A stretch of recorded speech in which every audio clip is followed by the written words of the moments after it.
Come back बच्चों on your channel PNC अड्डा। आज हम स्टार्ट करने जा रहे हैं पार्ट 5 सेमीकंडक्टर एंड डिवाइसेस का, जिसमें हम स्टार्ट करेंगे आपका रेक्टिफायर। तो बेसिकली रेक्टिफायर ऐसा डिवाइस है जो आपका कन्वर्ट करता है direct alternating current to direct current. तो चलिए स्टार्ट करते हैं वीडियो। तो बने रहिए वीडियो के साथ, बहुत ही इंटरेस्टिंग बनाने जा रहे हैं आपके लिए। तो चलिए क्रैक करते हैं। तो रेक्टिफायर बच्चों आपके पास ऐसा डिवाइस है जो मैंने आपको बताया कन्वर्ट करता है आपका एसी टू डीसी। तो आप इनपुट देते हैं एसी वोल्टेज और आपको आउटपुट में मिलता है डीसी करंट। तो it is a device which converts input AC to output DC. अब बेसिकली आपका रेक्टिफायर भी दो तरीके से होते हैं, दो तरीके के रेक्टिफायर होते हैं आपके पास। एक है आपके पास हाफ वेव रेक्टिफायर, वहीं दूसरा है आपके पास फुल वेव रेक्टिफायर। अब दोनों में बेसिक डिफरेंस क्या है बच्चों? बेसिक डिफरेंस है इसमें आउटपुट का। इसमें अगर हम बात करें, आपको पता है कि एसी वोल्टेज जो है आपके पास, ये होती है आपके पास वेरिएबल सोर्स होता है ये वोल्टेज का, जिसमें कि आपके पास समय के साथ साथ आपका वोल्टेज वेरी करता है या पोलैरिटी आपकी चेंज होती रहती है। फॉर एग्जांपल अगर हम समझें, इसका जो ग्राफ है कुछ इस तरीके का होता है, sinusoidal graph. This is the graph for voltage versus time graph. अगर आप देखें इस ग्राफ को, अगर समझें तो इनिशियली अगर आपका स्टार्टिंग में वोल्टेज 0 है तो स्टार्टिंग में आपका वोल्टेज इनिशियली ग्रेजुअली इंक्रीज कर रहा है, फिर ये डिक्रीज कर रहा है और फाइनली इस पॉइंट से जाके ये टर्न ले रहा है, यानी below the axis. Below the axis होने का मतलब है ये अपनी पोलैरिटी चेंज कर रहा है। तो अगर हम कह रहे हैं this is your positive half cycle and this is your negative half cycle, similarly for another half cycle ये क्या हो जाएगा, फिर से पॉजिटिव एंड फिर नेगेटिव, एंड ये कीप ऑन, ये आपके चलते रहेगा। तो इसका मतलब है जैसे अगर आपके पास कोई कंडक्टर है, सपोज अगर इसमें मैंने अगर कोई एसी सोर्स लगाया है, suppose this is your AC source या एसी सप्लाई, तो पहले हाफ साइकिल के लिए, for first half cycle positive half cycle आपके लिए, अगर सपोज मैं करंट इस डायरेक्शन में है तो फॉर फर्स्ट हाफ साइकिल, तो अगले हाफ साइकिल के लिए from this point two this point तक के लिए आपका जो करंट है ये क्या हो जाएगा, आपका रिवर्स फ्लो करने लग जाएगा। तो अभी तक डायरेक्शन आपकी ये थी, तो अब डायरेक्शन आपकी रिवर्स हो जाएगी, यानी इस डायरेक्शन में हो जाएगी। तो this is mean by polarity. कैसे अपनी पोलैरिटी चेंज करता है? जबकि आपका जो डीसी होता है, डायरेक्ट वोल्टेज होता है, उसमें आपका एक कांस्टेंट करंट मिलता है, आपको कांस्टेंट डायरेक्शन में ही आपका करंट फ्लो करता है, इसलिए इसका नाम है डायरेक्ट करंट। डायरेक्ट एक ही करंट में फ्लो करता है। तो ये अगर ये डायरेक्शन है तो आपका करंट इसी डायरेक्शन में कंटिन्यूसली फ्लो करते रहेगा। तो रेक्टिफायर का यही काम है कि वो इस जो यहाँ से पोलैरिटी चेंज हो रही है वो इसको क्या करे, इसको हटा दे यहाँ से, या इसको क्या कर सकते हैं, इसको भी आपका जो पोलैरिटी चेंज हो रही है इस पोलैरिटी को वो चेंज ना होने दे। यही काम है आपका रेक्टिफायर। अगर हम ये जो पोलैरिटी जो रिवर्स हो रही है यहाँ से, अगर हम इसको एडजस्ट कर लें, अगर हम इसको पोलैरिटी इसको सेम पहली जैसी इसी की तरह मेंटेन कर दें, तो ये बन जाएगा हमारा आपका डायरेक्ट करंट। क्योंकि आपके पास जो डायरेक्ट करंट होगा बच्चों, इसके रिस्पेक्ट में अगर ये पॉजिटिव है तो इसके रिस्पेक्ट में आपको डायरेक्ट करंट मिलेगा या तो कुछ इस तरीके का मिलेगा। देखिए अगर आप इसकी बात करें तो यहाँ पे आपकी जो ये कर्व है ये बिलो द एक्सेस नहीं जा रहा है, बिलो द एक्सेस नहीं जा रहा है, इसका मतलब आपकी पोलैरिटी चेंज नहीं हो रही है। या तो ये कर्व मिले या आपको ये कर्व मिले। हालांकि आपका यहाँ पे करंट तो कांस्टेंट है, नहीं सॉरी, करंट तो वेरिएबल है, करंट वेरिएबल है, लेकिन इसकी डायरेक्शन चेंज नहीं हो रही है with respect to time. With respect to time के साथ साथ ही आपकी पोलैरिटी चेंज नहीं कर रहा है। अगर हम इसको, इस ग्राफ को अगर हम इसमें कन्वर्ट कर सकें तो ये हम कहेंगे कि हमने रेक्टिफिकेशन कर दिया बेसिकली वोल्टेज का, या हमने करंट का रेक्टिफिकेशन कर लिया। अब यही रेक्टिफिकेशन ये करता है आपका रेक्टिफायर। तो अब हम इसको पढ़ने जा रहे हैं दो तरीके से रेक्टिफायर, हाफ वेव रेक्टिफायर और full wave rectifier. Half wave rectifier का मतलब है अगर ये सिर्फ हाफ साइकिल, सिर्फ पॉजिटिव साइकिल को ही रेक्टिफाई कर पाता है लेकिन नेगेटिव साइकिल को नहीं रेक्टिफाई कर पाए, तो इसलिए हम इसको कहते हैं हाफ वेव रेक्टिफायर। क्योंकि ये जो नेगेटिव हाफ साइकिल है ये इसको रेक्टिफाई नहीं कर पाता है, इसके लिए जो आउटपुट होता है ये जीरो होता है इस केस में। सिमिलरली फॉर दिस वाले नेगेटिव हाफ साइकिल के लिए, इसके लिए भी आउटपुट आपका जीरो रहेगा। This is your half wave rectifier. और उसके बाद हम जब पढ़ेंगे फुल वेव रेक्टिफायर, बेसिकली इसी का ही मॉडिफाइड वर्जन है आपका फुल वेव रेक्टिफायर। इसमें हम देखेंगे for the both half cycle, for चाहे वो पॉजिटिव हो चाहे वो नेगेटिव हो, ये दोनों के केस में आपका करंट कंस्टिट्यूट करेगा। और यहाँ पे डिसकंटिन्यू जो थी अभी तक डिसकंटिन्यूस था हमारा करंट, वो क्या हो जाएगा, अब कंटिन्यूस हो जाएगा। तो अब हम देखने जा रहे हैं, पहले स्टार्ट करने हैं हम अपना हाफ वेव रेक्टिफायर और इसकी वर्किंग विद इसका डायग्राम विद एक्सप्लेनेशन। तो चलिए स्टार्ट करते हैं, फिर चलते हैं अपने हाफ वेव रेक्टिफायर में। तो अगर हम इसका डायग्राम बनाएं तो देखिएगा बच्चों, इनपुट साइड में हम आपका सप्लाई देते हैं एसी सप्लाई, ये आपके पास एसी सप्लाई है ऑन द इनपुट सेक्शन, ये आपका इनपुट है। और इसको हम कनेक्ट करते हैं with the help of transformer. Transformer में आपके पास दो कॉइल्स हैं, ये आपकी first coil primary coil, this is P your primary coil, and this is your secondary coil. Basically transformer का यूज़ इसलिए किया जा रहा है ताकि आप वोल्टेज को एडजस्ट कर सकें, क्योंकि हो सकता है आपके पास जो एसी है वो काफ़ी हायर वोल्टेज में है, तो इस हाई वोल्टेज को ये क्या कर सकते हैं, स्टेप डाउन कर सके इस हायर वोल्टेज को। तो इसलिए हम यहाँ पे ट्रांसफार्मर का यूज़ करते हैं, तो ताकि आपका जो डिवाइस है या अप्लाइंसेस है वो कहीं ख़राब ना हो जाए या डिस्ट्रॉय ना हो जाए। और इसको हम कनेक्ट करते हैं यहाँ पे with the help of P N junction diode. तो ये आपका पी साइड है and this is your N type. तो पी एन जंक्शन डायोड, तो देखिए हुआ आपका, और साथ में हम इसको यहाँ पे कनेक्ट करते हैं विद द लोड। या आप लोड ले सकते हैं या आप कोई भी डिवाइस ले सकते हैं जहाँ पे आपका क्या होगा, करंट कंज्यूम होगा। और यहाँ पे आपको मिलेगा आउटपुट, आउटपुट मिलेगा आपको डीसी, आउटपुट में आपको मिलना है डीसी। तो बेसिकली आप इस बात का ध्यान रखें कि इनपुट में हम दे रहे हैं एसी, और ये इनपुट जो होगा कन्वर्ट होगा in the form of output DC, और ये कंज्यूम होगा at the load. RL is your load resistance. तो ये है आपका ट्रांसफार्मर। तो इसको समझते हैं, देखिएगा क्या हो रहा है बच्चों इसमें। इस डायग्राम को अगर हम समझें इसकी वर्किंग, तो देखिएगा फॉर फर्स्ट हाफ साइकिल अभी आपके पास एसी सप्लाई है, एसी सप्लाई है। तो अगर मैं आपका वोल्टेज पोटेंशियल डिफरेंस का ग्राफ बनाऊं, इसका potential difference graph for AC, for AC के लिए अगर मैं बनाऊं तो इसमें आप देखिएगा इसका ग्राफ कुछ इस तरीके से होगा। ये रहा आपका एसी का ग्राफ। तो this is your first positive half cycle, this is negative, this is again positive, this is voltage versus time graph. तो अगर आप देखें इस ग्राफ को फिर से, तो कैसे आप देखें समय के साथ साथ आपकी जो है वोल्टेज है वो कैसे बदल रहा है। स्टार्टिंग में आप ग्रेजुअली इंक्रीज कर रहा है, फिर डिक्रीज कर रहा है, फिर फाइनली पोलैरिटी रिवर्स कर रहा है, यू टर्न लिया, फिर वापस में फिर से पोलैरिटी इसकी चेंज हुई। तो अगर हम यहाँ पे आपको टाइम इंटरवल दिखाऊं, तो सपोज हम करें ये 0 टाइम है, तो this is your at the time, ये आपका 2 पाई है, sorry pi, this is your pi, this is your 2 pi and this is your 3 पाई। तो ये है आपका इनपुट जो आपका एसी सप्लाई है। तो अगर हम इसकी बात करें फॉर फर्स्ट हाफ साइकिल, तो अगर फर्स्ट हाफ साइकिल की बात करें, अगर यहाँ से फर्स्ट हाफ साइकिल के लिए अगर यहाँ से वोल्टेज अगर हम अप्लाई करेंगे, तो फर्स्ट हाफ साइकिल के लिए तो ये आपका देखिएगा, ये आपका पॉजिटिव हाफ साइकिल है। पॉजिटिव हाफ साइकिल के लिए ये वाला पॉइंट आपका ऐसा काम करेगा पॉजिटिव, और ये वाला बनेगा आपका नेगेटिव, क्योंकि आपका जो फर्स्ट है देखिए ये अबव द एक्सेस है। तो अगर आप देखें तो आप ऐसा समझे कि ये जो जंक्शन है ये आपका डायोड है विद द ऐसे बैटरी से कनेक्ट है, जो कि ये है आपका positive terminal of the battery and this is your negative terminal of the battery. तो अगर हम पे बाइसिंग देखें तो P कनेक्टेड है विद द पॉजिटिव टर्मिनल और N कनेक्टेड है विद द नेगेटिव टर्मिनल। तो ऐसा बैटरी की तरह काम करेगा, ये पॉजिटिव टर्मिनल, ये आपका नेगेटिव टर्मिनल, ये हायर पोटेंशियल, ये लोअर पोटेंशियल, तो P with P, N with N। तो आपकी हो जाएगी फॉरवर्ड बाइसिंग। फॉरवर्ड बाइसिंग के केस में आपको करंट मिलता है, और करंट जो प्रोड्यूस करता है this is due to majority charge carriers. ये आपको मैंने पिछली वीडियो में बताया, आपका forward biasing and reverse biasing part 4 semiconductors पीएनसी अड्डा में आप जाके मेरी प्लेलिस्ट में जाके चेक कर सकते हैं।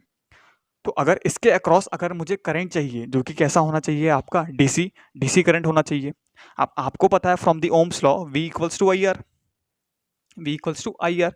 अगर आप जैसे देखें यहाँ पे करंट रेजिस्टेंस तो है कांस्टेंट, रेजिस्टेंस जो है ये हमेशा कांस्टेंट रहता है, रेजिस्टेंस कभी बदल नहीं सकता, किसी भी आपका लोड का रेजिस्टेंस बदलने का नहीं। तो इसका मतलब है जैसे जैसे अगर आप वोल्टेज बढ़ाएंगे तो आपका आउटपुट में आपका करंट भी बढ़ेगा, या वोल्टेज घटाएंगे जैसे जैसे आपका वोल्टेज चेंज होगा आपका करंट चेंज होगा। अगर इसी के रिस्पेक्ट में यहाँ पे अगर मैं आउटपुट में करंट वर्सेस टाइम का अगर मैं आपके लिए ग्राफ बनाऊं, तो बच्चों कैसे बनेगा देखिएगा। तो अगर जैसे जैसे आप वोल्टेज बढ़ाएंगे, जैसे जैसे आपका वोल्टेज इंक्रीज कर रहा है, 0 से मैक्सिमम जा रहा है, तो आपका करंट भी बढ़ेगा। This is due to Ohm's law, क्योंकि अगर आपका रेजिस्टेंस कांस्टेंट है तो ओम्स लॉ से V इक्वल्स टू आई और फॉलो होगा और करंट आपका बढ़ेगा। तो इसके रिस्पेक्टिव में तो आपका करंट भी बढ़ेगा और करंट का भी सेम ग्राफ बनेगा for the first half cycle. तो यह है आपका करंट। सिमिलरली अब क्या हुआ देखिए, फ्रॉम इंटरवल 0 से 2 पाई, पाई से 2 पाई के बीच में कि अगर हम इंटरवल की बात करें तो इस बार आपकी पोलैरिटी हो गई है चेंज, यानी नेगेटिव हो गई पोलैरिटी।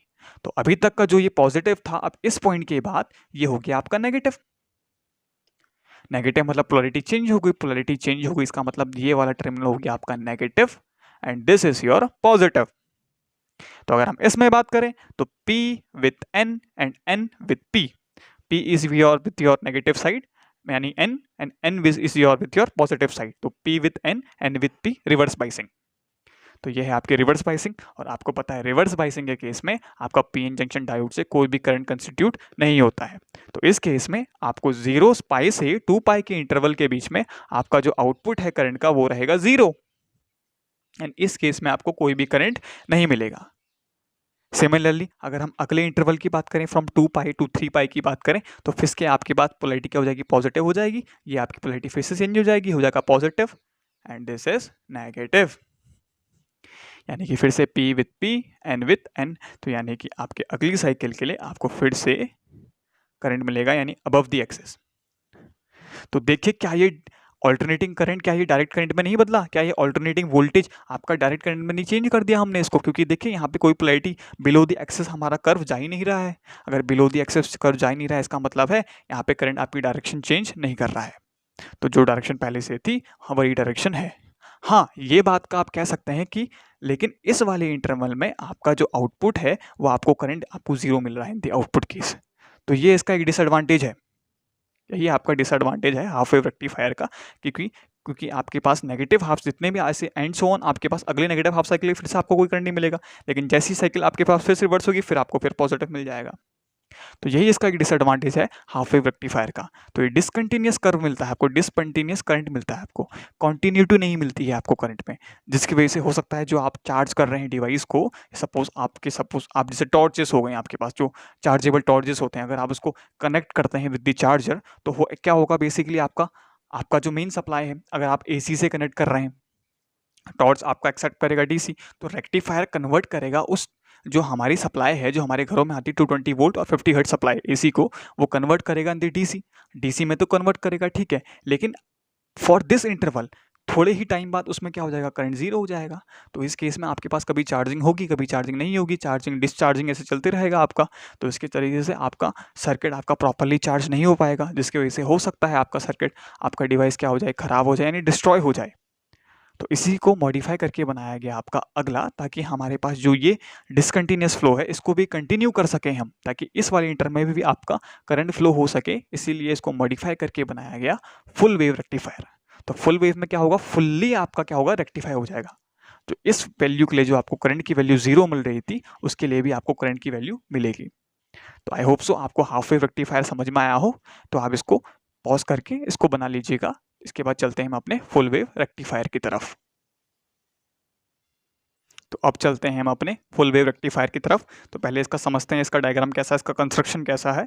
इसका कंस्ट्रक्शन कुछ इस तरीके का है, सेम इनपुट में आपका सेक्शन सेम रहेगा, ये आपकी AC सप्लाई, ये आपका फिर से ट्रांसफार्मर, ताकि हम वोल्टेज को एडजस्ट करें, हाई वोल्टेज को, अगर वोल्टेज हायर है तो उसको हम स्टेप डाउन कर सकें। तो यही काम होता है बेसिकली, स्टेप अप या स्टेप डाउन करने का वोल्टेज को।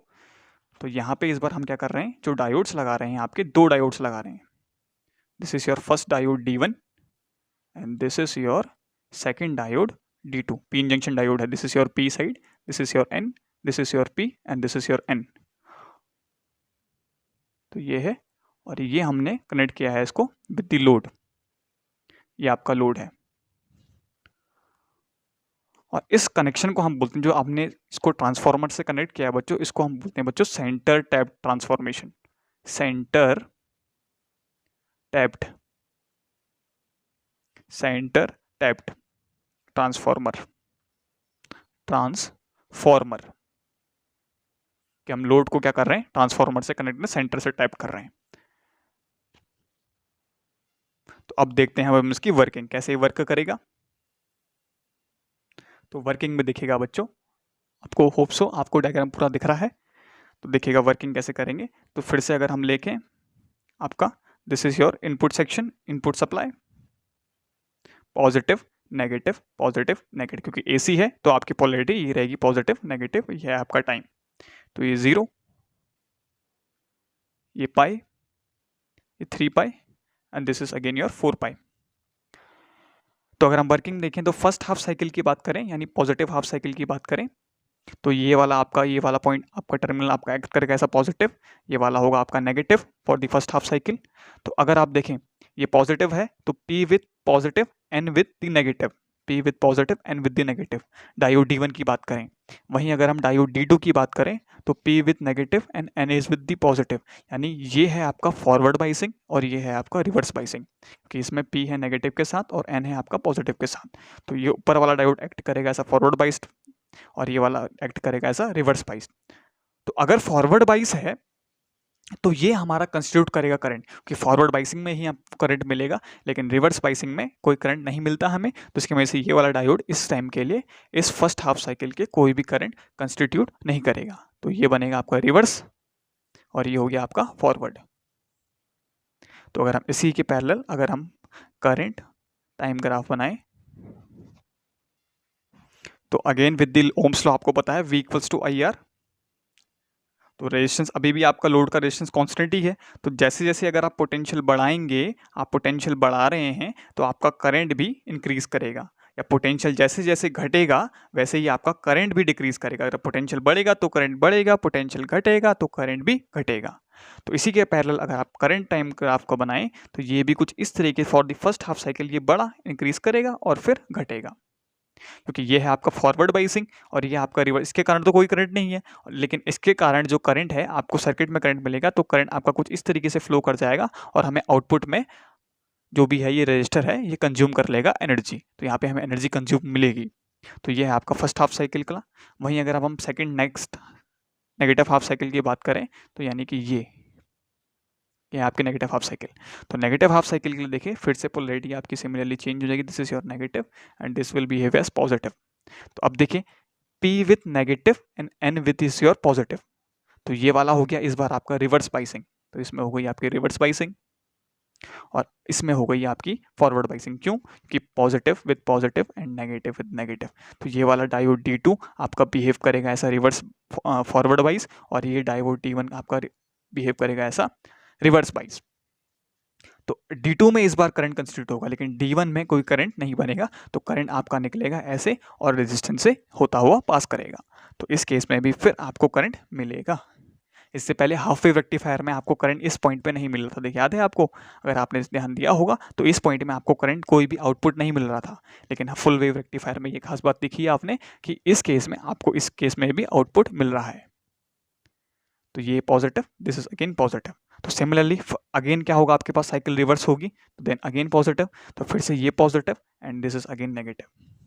तो फिर से वही प्रोसेस आपकी दोबारा चल जाएगी। तो ये हो जाएगा इस बार फिर फॉरवर्ड बाइसिंग, फिर ये हो जाएगा रिवर्स बाइसिंग। तो इसकी वजह से आपको फिर करंट मिलेगा दिस, इस फॉर्म में आपको करंट। तो ऐसे आपका कंटिन्यूटी मेंटेन रहेगी पूरे सर्किट में। तो आपको हर बार आपको करंट कंटिन्यूसली फ्लो करते हुए दिखेगा। तो कभी भी आपको डिसकंटिन्यूस करंट नहीं दिखेगा इसमें, कभी रुक गया करंट या कभी बंद हो गया या कभी स्टार्ट हो गया, तो ऐसा इसमें नहीं दिखेगा। और आप जो भी डिवाइस आप क्या कर रहे हैं, चार्ज कर रहे हैं या कुछ कर रहे हैं, वो क्या रहेगा, इसमें करंट मेंटेन रहेगा और वो डैमेज नहीं होगा आपका डिवाइस। फॉर एग्जाम्पल आपने मोबाइल्स बोल दिया या टॉर्चेस बोल दिया, आप जिसको भी चार्ज कर रहे हैं, तो कंटिन्यूटी मेंटेन रहेगी और बहुत जल्दी आपकी चार्जिंग की प्रोसेस हो जाएगी। तो ये था all about your full wave rectifier and your half wave rectifier. तो फुल वेव और हाफ वेव आपको आई होप सो समझ में आया हो। मिलते हैं आपसे अपनी अगली वीडियो में, तब तक के लिए धन्यवाद।